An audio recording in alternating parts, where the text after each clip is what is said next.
Farg'ona viloyatida yirik investitsiya loyihalari soni ortib bormoqda. Marg'ilon shahrida bunyod etilayotgan Yevrosiyo xalqaro savdo markazi ana shunday istiqbolli loyihalardan biri sanaladi. Mazkur markazning qurilish munosabati bilan bir xonadon Marg'iloniy ilmiy-ma'rifiy va turizm majmuasida tantanali tadbir va konsert dasturi tashkil etildi. Viloyat mutasaddilari, investorlar, tadbirkorlar, jamoatchilik vakillari hamda mehmonlar qatnashdilar. Ushbu loyiha Farg'ona viloyatining investitsion salohiyatini yanada yuksaltirish, zamonaviy savdo infratuzilmasini rivojlantirish hamda yangi ish o'rinlarini yaratishda muhim.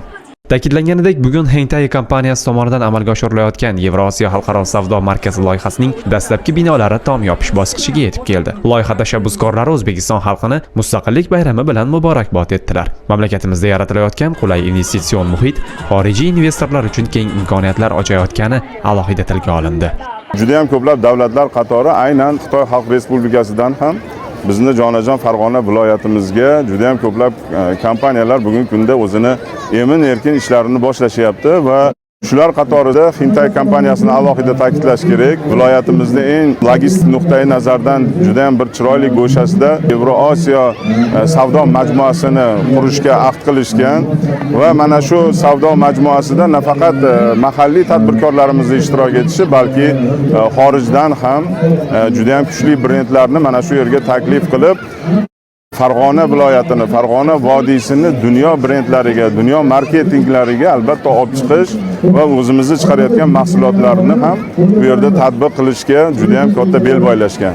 Ma'lumotlarga ko'ra, Yevrosiyo xalqaro savdo markazining birinchi va ikkinchi bosqichlari umumiy qiymati qariyb 150 million AQSh dollarini tashkil etadi. Loyiha to'liq yakunlangach 2500 ga yaqin ish o'rni yaratiladi.